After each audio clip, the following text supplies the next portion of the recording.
What's going on, guys? Welcome back to the Hangar. Today we are going over lease pricing, and the scenario is a crop duster.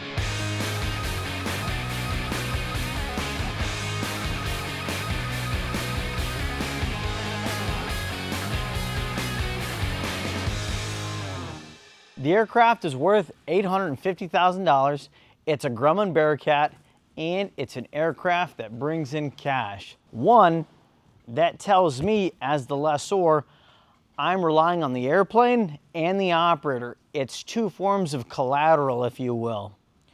Two, if the crop duster doesn't have the aircraft to do the crop dusting, he doesn't have a business, so he's heavily reliant on it.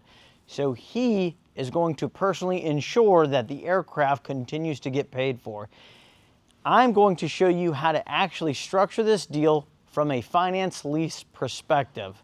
It is not an operating lease. So what that means is I'm going to take a flat rate monthly and not do an hourly rate.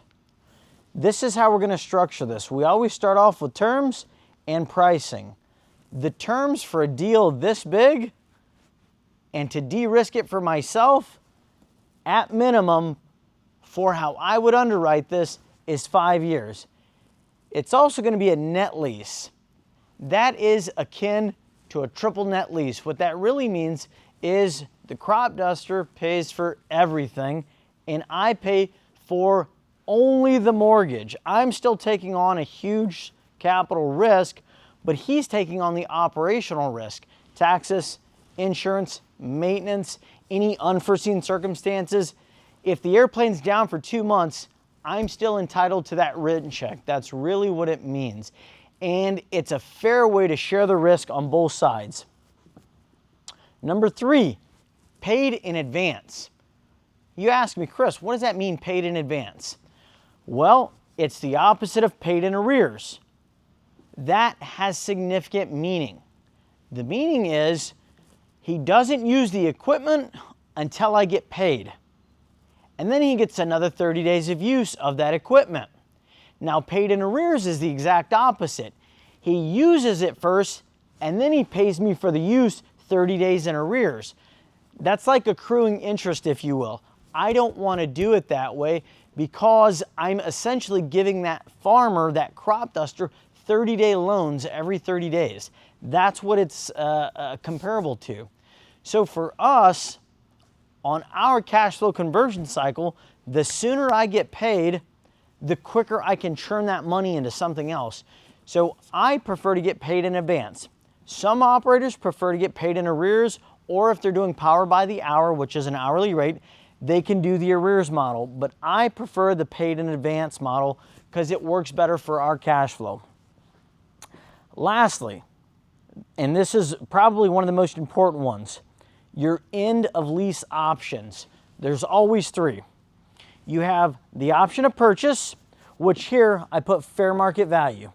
Fair market value is you can purchase the aircraft at whatever an appraiser, a certified appraiser, would value that aircraft at. So let's say at the end of year 5, I get an appraisal, the farmer gets an appraisal, and it comes back at, mine comes back at 480, his comes back at 520, we meet in the middle at 500,000. That would be a fair market value appraisal to sell the aircraft. That's option 1. Option 2, he can just release the aircraft. And then we would go through this whole contract terms again, figuring out what would be fair at that time. And the third option, he just returns it to me. Now clearly, each one of these will have its own provisions in the lease. So for example, if he decides to return it, there's an entire paragraph within that lease that says the return conditions. And let me just throw a random one out here. If I were to do this and he was going to return the aircraft to me, the aircraft would need to be returned in the condition that's conducive to release it or resell it, which means it has to be airworthy. All the maintenance has to be kept up with. If there's any life-limited parts that are going to cease in the near future, I would want those replaced. Clearly, I don't want to incur a ton of maintenance expenses when he gets it back because I'm not the one who used it. He is.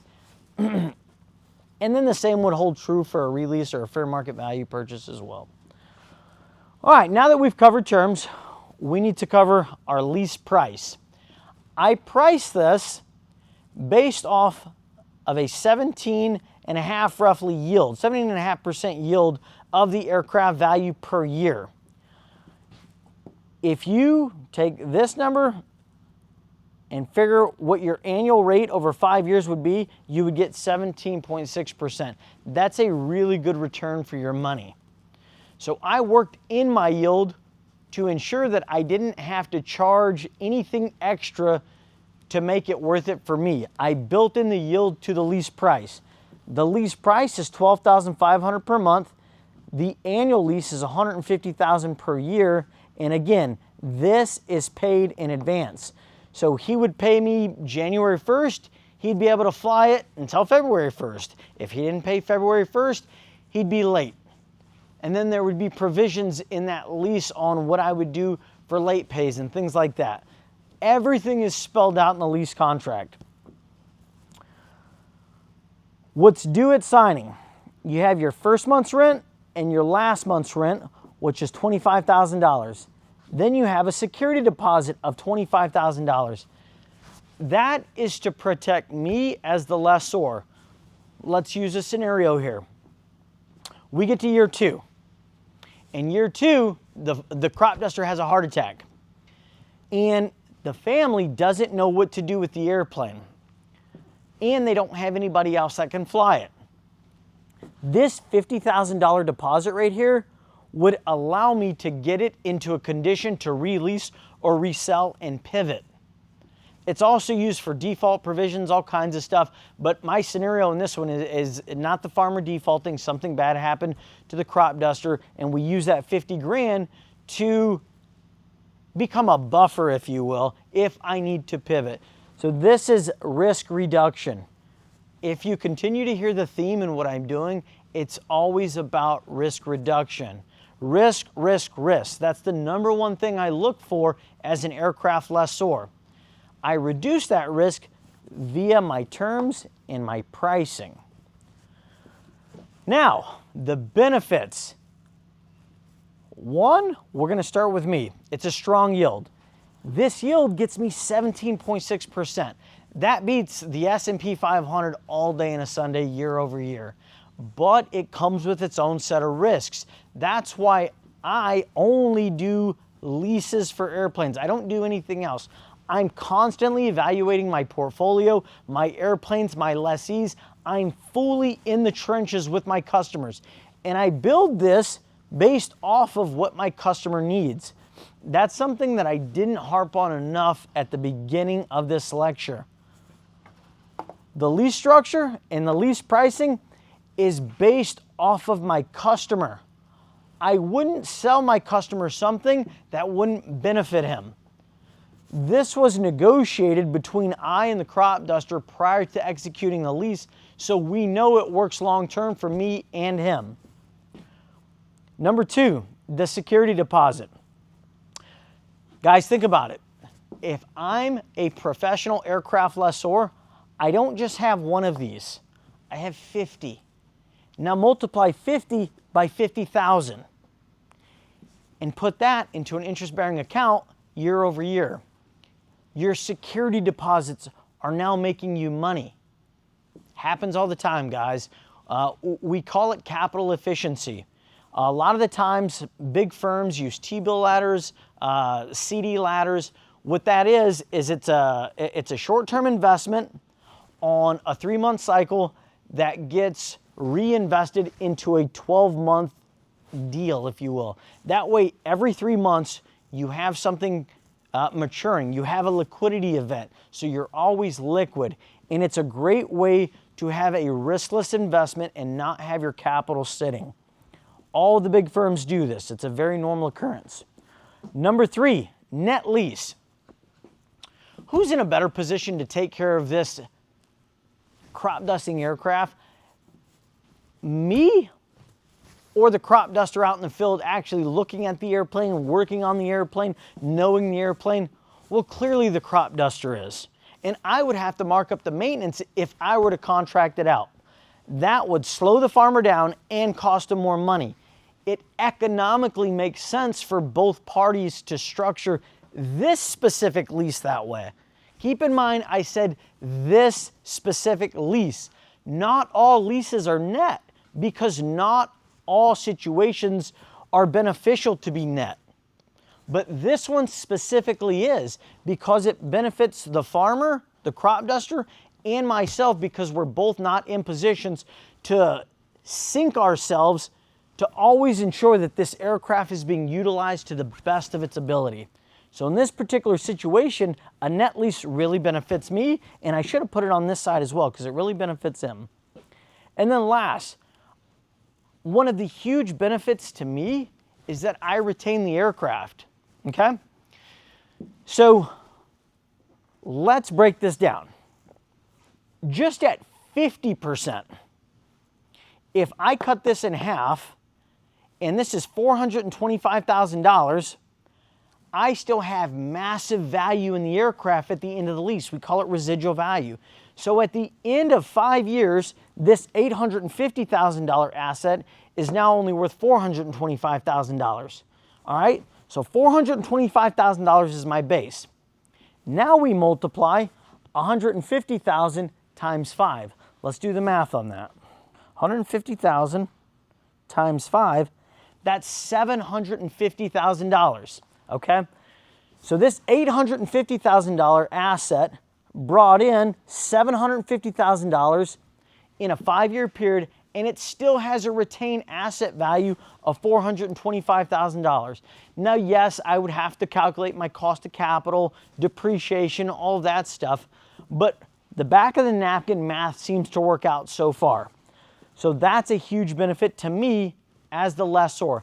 Now, clearly, before I cut this deal, I would do a residual value forecast with a professional appraisal company to see what the asset would be worth based off of historical performance. I'm not the only one that's ever done this, so there's going to be historical data. Now, there are instances in the equipment leasing industry where equipment is so unique that this has to be zero because there is no data, or there's a specialty firm that comes in and gets what we call like equipment. Like in the machining industry, if there's a lathe that cuts out very specific titanium parts and it's very unique to that specific business, you have specialty appraisal firms that come in and will compare it to like machinery. So there's very unique ways to get this done, but in the airplane world, it's pretty easy. Most aircraft are forecastable, if you will. I'm going to use that word. Is that even a word, forecastable? But it happens all the time, okay? Now, here's my favorite part. Let's talk about the benefits to the lessee, to your customer, to your crop duster, the guy who puts food on your table. That's how I see it. This guy does me a service. He feeds me and my family, so I want to reciprocate. I want to get him a good deal too. For one, there's no massive capital outlay. And you're thinking, wait a minute, Chris, you said he has to pay first month's, last month's, and 25 grand security deposit.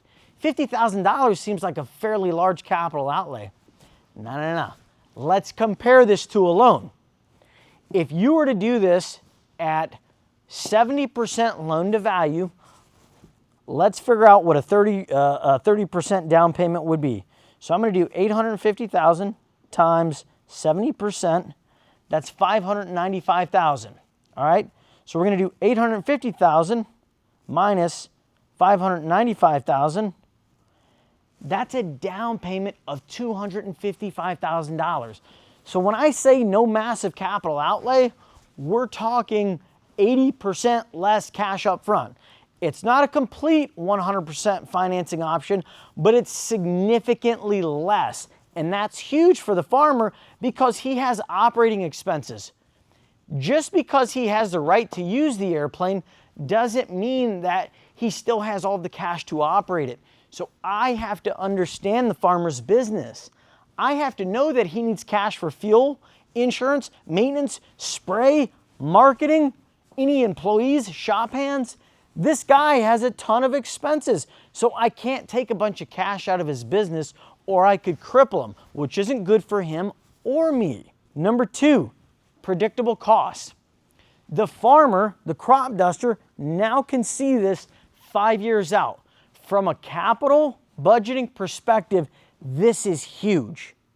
It's massive for me and for him. 1, I know what I'm going to be bringing in monthly. 2, he knows what he's going to be paying monthly. It's a win-win again because it's a predictable outflow for him and it's a predictable inflow for me. Number 3, this airplane generates cash. It's a money printing machine. Every time that airplane turns on, it brings this in. What the crop duster pays me, he pushes that cost onto his customer, the farmer. So every time he turns the airplane on, he charges his customer, thus bringing in money.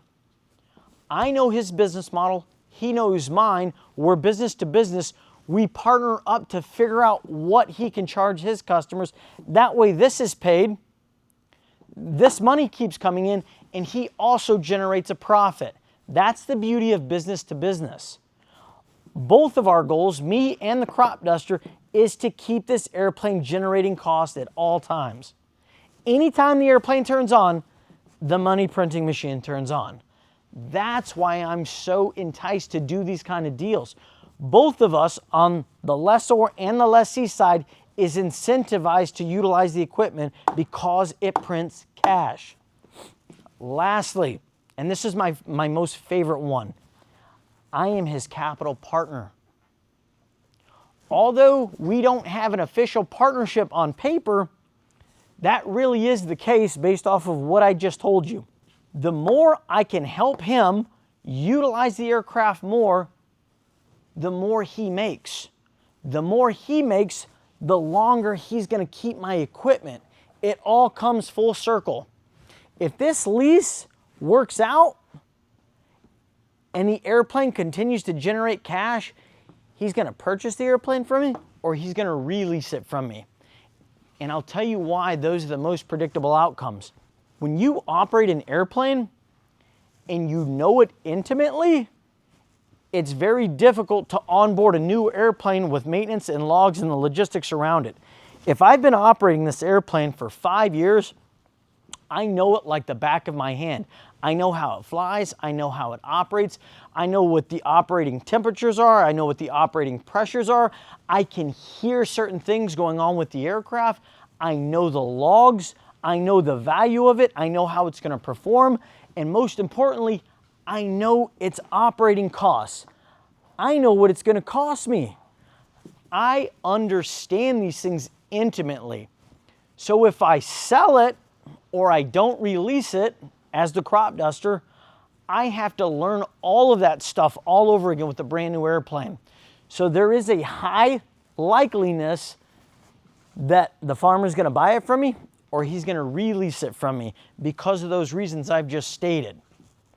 Guys, I can only squeeze so much into a YouTube video, and this is one of 30 separate scenarios that I've worked, and my portfolio is only growing.